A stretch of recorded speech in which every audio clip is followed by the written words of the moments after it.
Okay, my talk is going to be obviously very specific to eels, but it relates very closely to the two previous speakers who have set the scene rather well. This story is really the story of the last 3 months and what we've learned about eels in Wedmore. I knew very little about the actual patterns of eel behaviour on the Isle of Wedmore until this project started. And somehow or other, Vanessa got me to also give a talk tomorrow, which is on subjects I'm more comfortable with, which is our sort of international role in eel recovery.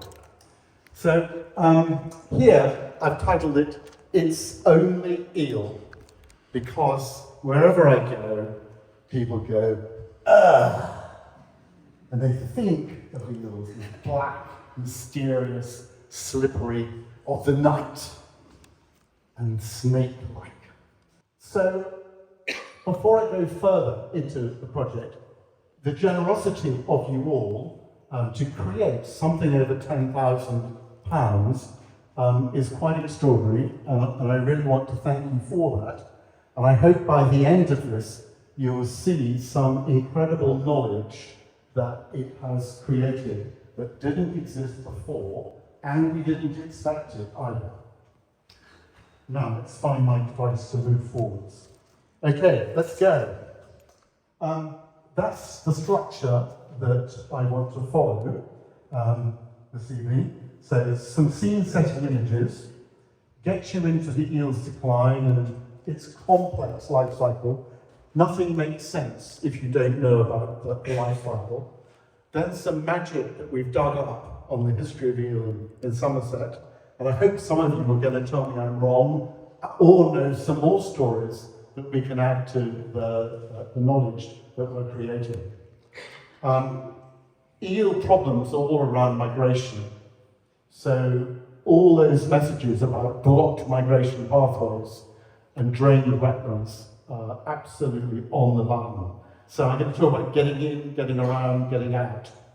And then we go to the Eel DNA project, which has some shocking findings.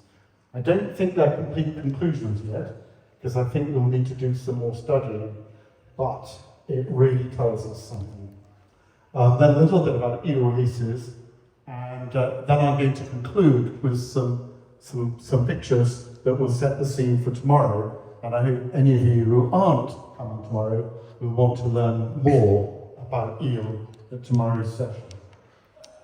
So, jellied eels. Who's eaten jellied eels? Hands up. Oh, we've got quite a lot. I think they're disgusting, but I don't know what you think. But I do like smoked eel, and I've recently been introduced to it. And if you eat smoked eel, it's almost certainly coming through a SEG endorsed supply chain, and therefore you're eating responsibly. So please eat responsibly sourced eel. Then we come to this great picture that Google produced for me, and I shared it with Vanessa. I hoped it was going to be my mother or grandmother, but it didn't turn out to be. We'd love to know who this person is. It's the Land Army in the Second War. And there it is, ray-balling bobbing for eels in the Hixham Drone. And here's the hit. And Vanessa's father, here, this chap, waved his hand. He did it from childhood. And if you want to learn all about the techniques, come and talk to him in a moment. So that's what elvering looks like. It's a net. You have to be on the bank, you can't get from a boat. It's got fixed dimensions, and you get very cold and muddy and dirty fishing for eels, fishing for glass eels, elvers. That's what it looks like. And once upon a time, it was an incredibly common sight. And this is what you could see in the teeming rivers that Owen was describing earlier. That is a concentration of elvers migrating up.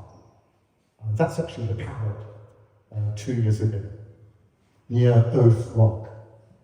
So when people say to me, I don't believe it, Andrew, there's not 100 million eels coming into our Bristol Channel estuary, I show them this and say, yes, it's only 100 million now, but 30, 40, 50 years ago, it was 1 billion, 10 times more.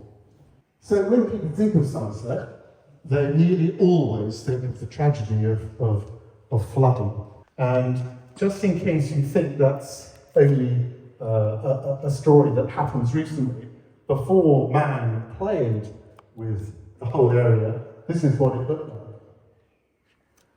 You can see the parish on the left, the Bristol Channel, and all that brackish saltwater, seawater, floating all the way east. It was all underwater. And man has had this huge impact on this landscape. Better for most things, but not better for eels. Now, I want to talk about SEG, just to put some more context in. So we are a Brussels-based organisation, and our board is international. There are 2 from science, 2 from conservation, and 2 from commercial. And we try and find sustainable answers to what is a very competing situation, full of conflict. But to help us, we have the eel regulation from Brussels, and it's on the UK statute books as well. It's not been taken off. It's a very, very important document. Without that regulation, none of our work could really happen. And then on the right, we have the SEG standard, and David is in the room. David, wave your hand. He's at the back, I think. David is the lead person creating the standard, and we're now on version 7. And it's been very, very widely adopted so that the fishermen are part of the solution and not part of the problem. So on the top there, you've got a Dutchman, a Spanish lady, a German, a Dutchman. I'm a Scotsman, by the way. And there's an American, there's a German, and there's David from Somerset. So it's a very international board. So we have as our guiding principle the Brundtland definition of sustainability, which is trying to find this balance between social, economic, and environment. This is what's going wrong. We're not finding this balance. And when I come to a hall and a reception like this evening, when I see a community really engaging, then I start to feel the social side really coming into play. Now, to understand the eel, you've got to get your mind round a complex life cycle. I'm going to start you on the left-hand side, which is the oceanic life, and then I'm going to move you to the right-hand side, with its life on the continental shelf. It's more freshwater orientated life. And I'm going to start with spawning at 8 o'clock. This has never been witnessed by human beings in the wild. Can you imagine that? We can fly to the moon, but we've not been able to see and witness eels spawning in the wild. Millions and millions and millions and millions of eggs are hatched. And they float to the surface, and then they move slowly across the Atlantic on the North Atlantic drift to the other currents that take and flow across the Atlantic from the Caribbean. During the journey, it hatches and grows into a leaf shape, and that leaf shape acts like a sail. So as it twists in the current, it goes faster and slower. This year, the eels were a quarter bigger, and we don't know why. The scientists are also saying maybe it's not 2 years to cross the Atlantic, maybe it's 3. Lots of mystery when it comes to eel. So what we see in the estuary, the transparent glass eel, and then over about 10 weeks it goes into a printed alga. And then it will end in Somerset Levels, about 10 years for a male, about 15 years for a female. They decide not to be girls or boys, when they're about 5. Nothing new in nature. It's a very long-lived species, so if it arrives in the north of Europe, Norway, Sweden, it might be 20, 30, 40 years old by the time it makes its return migration. If it's landed in Portugal or North Africa, it can turn around in 3 years. So it has this extraordinary adaptability. Anyway, it gets this great urge, mostly in the autumn, but not only, but mostly in the autumn. The great rains of the autumn coincide with the silvering of the eel process, and they start a long migration and then make their journey all the way back to the Sargasso Sea via the Azores, 4,000 miles. Now, the thing about the eel is it's one genetic population, so you can't solve the problem in one river. We don't know whose parents have done the mating. And we make this joke always. Is it a Swedish blonde with a Portuguese male? We don't know. So you can't protect the eel in a narrow way. You have to create strategies and policies across the whole of its natural range. So that's just a few headlines from the life cycle. And because it's so complex and so difficult to understand, it is full of mystery. Now, we all know it's critically endangered, and we all know the decline has been very significant. I'm inviting you to look at the scientists' Glass Eel Index. The right-hand one is without any playing with the scale, and you just see this long, very steep decline, and you can't really see what's happening at the bottom. So if you take the left-hand scale, which is on the logarithmic scale, and you look at the elsewhere line, you can start to see the trend.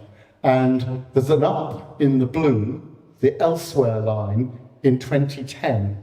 And that coincides with the introduction of the eel regulation and the greater protection that has happened since then. The North Sea line is there. It only represents a few % of the glass eels that arrive. So don't use the red line as your metric. The blue line is 90+% of the 1.3 billion that are still arriving. But it is critically endangered, and this is the key metric that we judge ourselves against whether we're making a difference. So since 2010, we've now had a dozen years of flatlining or improvement. And this is some achievement and a considerable investment. Now, what are the causes of the decline? I can't go into too much of this, and you'll have to come and listen to me tomorrow to actually go into it in detail. But the others have picked this up tonight already. Owen emphasising the loss of wetland habitat and the 1.3 million barriers to fish migration in the rivers of Europe. Absolutely staggering. Owen talked about 90% loss of wetland habitat. Well, that matches very neatly across to the scale of decline that we've seen in the eel. So it's an incredible metric that relates to other habitat loss metrics. So there are lots of factors at play, and I'm going to stay at that for the moment. Different years, you have different themes dominating. There's a lot of panic about ocean currents at the moment, which I'm sure you're thinking about. So now let's get into a bit of history. Here is your wonderful Somerset. This is where we were this morning. Look at the right-hand map, and you'll see Pambra at the bottom where we did the filming this morning. And in the area immediately above that, at Marchie Farm, there are records suggesting an enormous Roman fishery there. Now, some of you may know this already because you know your local history, but that's quite a thought. And when the Romans were there, there was a huge influence of brackish water. So things like sea bass and sea bream migrate to and from freshwater and seawater at different times of their cycles. And Roman aquaculture was very heavily built on this. So we know, and there is still the evidence, if you take photographs, of the remains of these great ditches and ponds that the Romans built. So they almost certainly would have enjoyed the eel, which was very precious to their food, and the picture on the left is eel from a Roman mosaic. If you look at surnames and names of places, you could also see eels strongly in Somerset culture. Now, when I've got into this further, I can see you can draw quite a few inferences as well as eel inferences in these places. The Saxon personal names, A-E-L, these are all aimed to be closely linked to eel. Isles is also eels in ancient times. And I go further in showing these links by looking at a map of Somerset. There's the Parrot and the Bristol Channel on the left. They're the main river systems. And I've just looked for names where we can see eel, and it's actually in the language. I'm not saying it's 100% true, but look for eel in the place names. You may well find that you're living at Elston. That's Eel Village in the combination of languages. So yeah, very Allah is eel. That's very strongly thought. So eel is really in Somerset, even in its names. In one book I read that Vanessa found, Teal was actually claimed to be the eel. So I'm not saying that's true, but it's very, very much in the culture of Somerset. Very much in this lost culture of Somerset.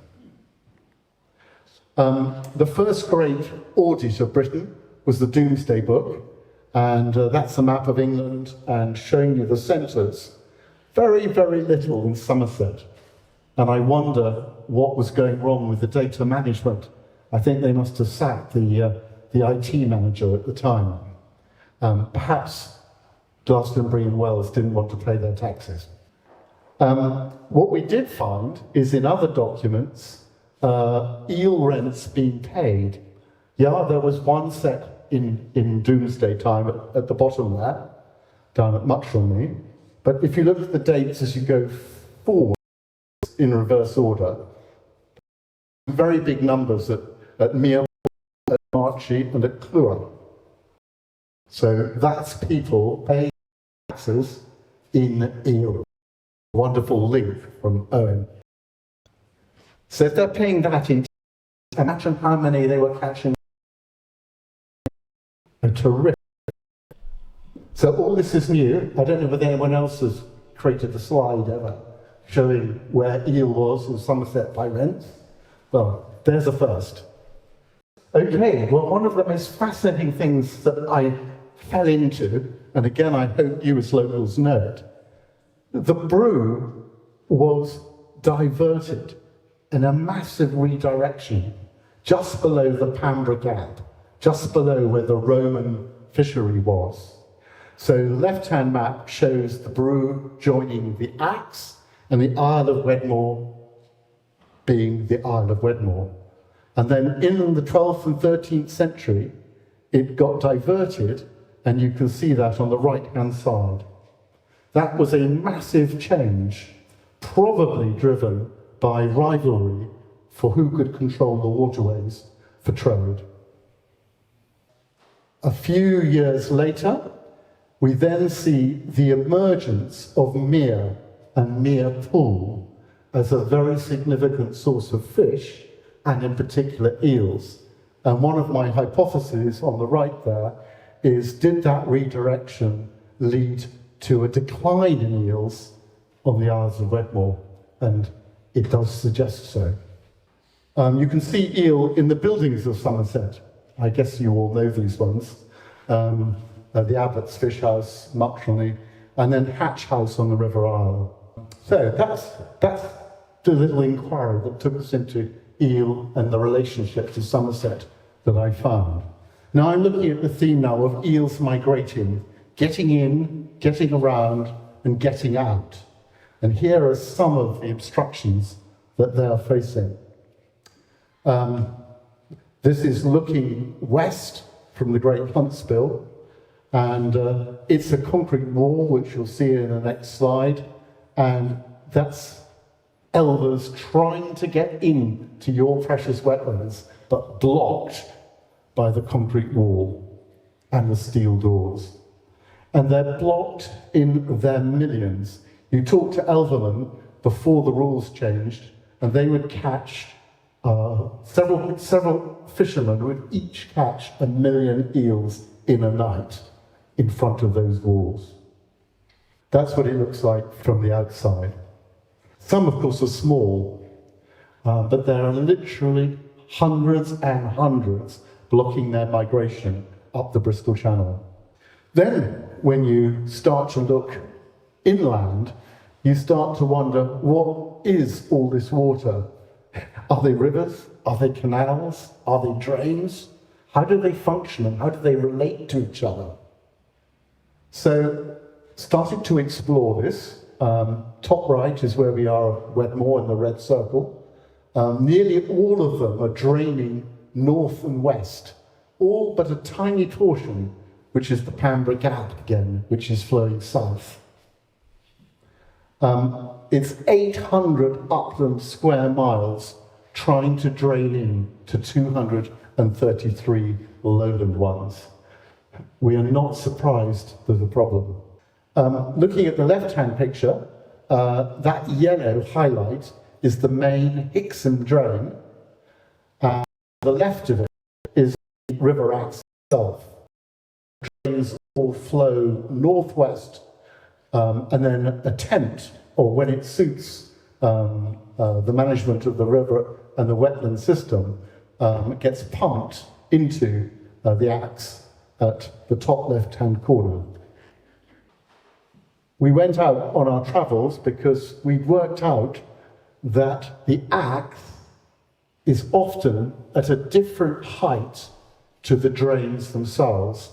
And this picture shows the Axe flowing on the left, flowing over the Hixham Ring, the Hixham drain. So there are two systems, two separate systems, largely. Very important to hold on to that when you come to the eDNA study. It's obviously a very beautiful landscape, and there's the legacy of former pump houses and so on. Now, the drains, the pumping stations. This one on the left is called Gold Corner, and it's the one at the Huntsbill, so not directly you, and it's a massive one, and it was built for water pumping and cooling for the armaments works in the Second War. There's the North Drain on the right, also a vast one. You've probably never seen inside one of these stations, so let's show you what the inside looks like. That's Gold Corner. Those are great big diesel engines pumping away and creating the pumping turbines that go into action. Now, eels and turbine blades don't like each other. That's mostly from Sweden, Norway, Germany, a variety of different countries. But you can see what happens to an eel when it goes through the turbine blades. And when you're killing an eel at that stage in its life cycle, it looks like one eel, but actually those are big females. And it's 1 million eggs a kilo. So those big ones are 3 kilos. That's 3 million potential eels you're killing right at the end of its life cycle. Absolute tragedy. So that's the pumping side.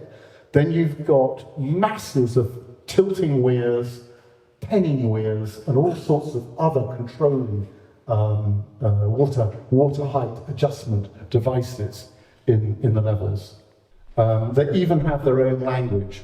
There's this language called penning, which is all about holding the water in the wetlands. But if you're holding the water in, you're actually preventing any fish, and especially eel, from moving. The light-coloured blue are the two rivers, and the dark blue are the main big drains.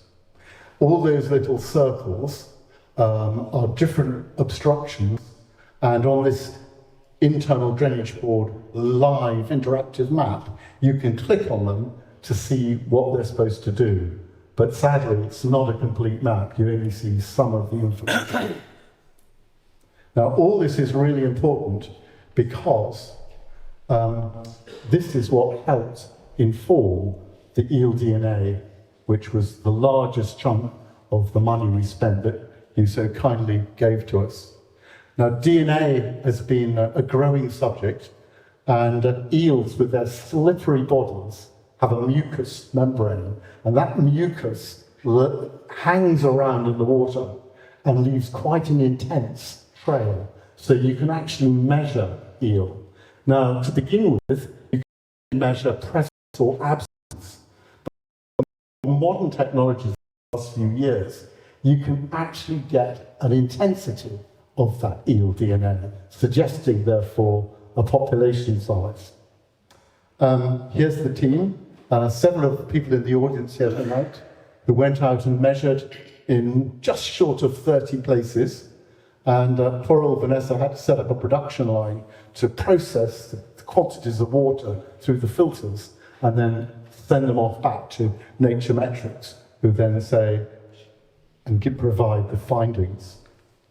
So this impossible to read map at the back, I'm sure, are the findings. Basically, the blue line is the River Axe going down from top left to bottom right in the Isle of Wedmore. And the lighter lines are all the drains.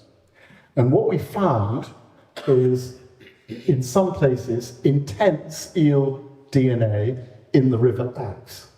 So eel is in the River Axe.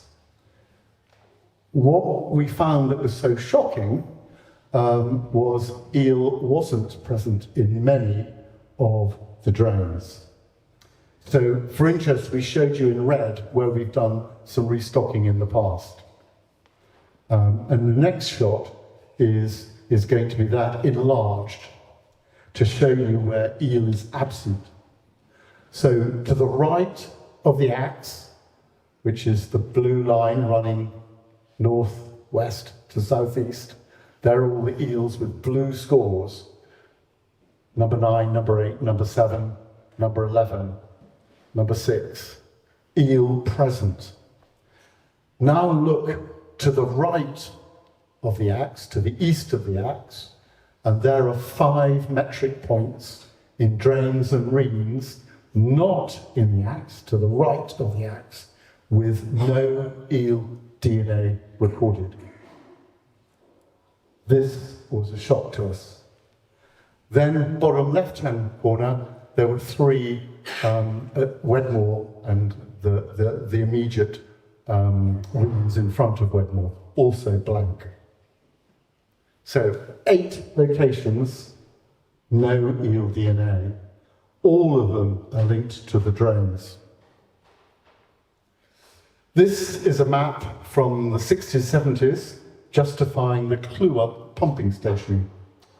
And you'll see that the idea was to drain those wet moorlands, Stoke, Draycote, Cheddar, Westbury and Wedmore.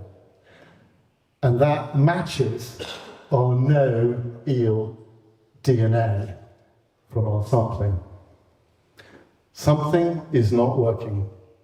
We don't quite know what it is, and obviously more inquiries are needed. However, suspicion points here. This is the Knott Lake Farm, the Hewer eel pumping station that takes the Hickson drain water into the axe. Those are electric pumps. It's also a complete concrete wall for glass eels and elvers to get in. So they can't get in, and if they want to come out, they've got to go through the turbine blades. So more investigation is needed here. And we didn't know this. This is new information.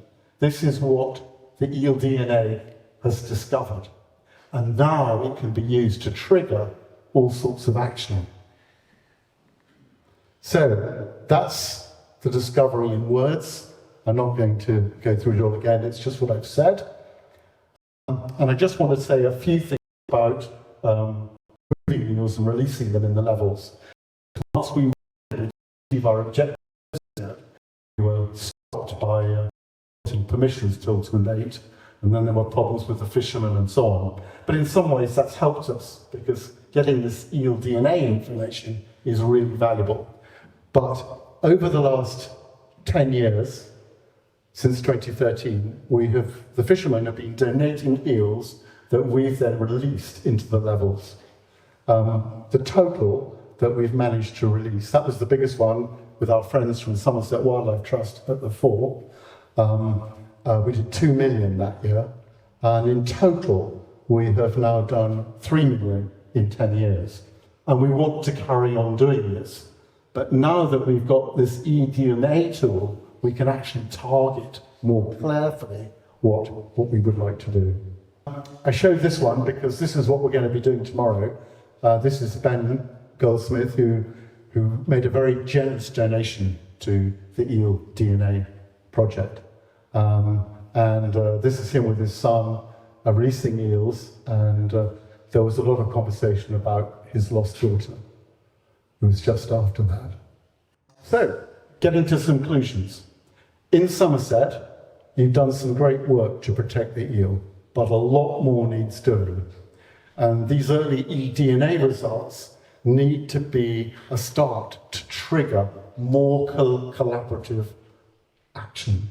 We've already started conversations with all the key agencies and all the key partners, Natural England, the Drainage Board, Wilder and Wetlands Trust, Somerset Wildlife Trust, and the Environment Agency, and everybody wants to play, saying, your social, human, personal project has really enabled the energy to go into getting eel back to Wilder Wedmore. Community engagement, what a lesson for me. I've never seen this before, and I think it's very powerful.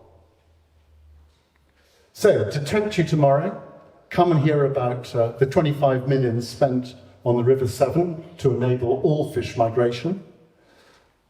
Come and learn about the industry and its reinvention and how we can eat eel again responsibly, using our SEG standard on the reinvented industry, and the industry playing a stewardship role. Come and learn about the biggest wildlife crime on the planet, which is eels being trafficked to China and Asia, and the incredible program that we've been running, over 100 arrests a year for the last 6 years, and mostly in Europe, and I'll tell you more about that if you come and join us tomorrow. It's still happening now. The price, $5,500 a kilo for legal fish in the United States. It is a staggeringly valuable produce to the Chinese. This year's success, the enforcement agencies have really taken out the biggest gangs in Europe. That's one of the big criminals in the middle. His surname's Jesus, no relation to Jesus, I hope. These are some of the photographs that the police have released of secret eel stations that have been set up. And the best news of all, this guy, an ETA terrorist, who finally got taken out 3 weeks ago.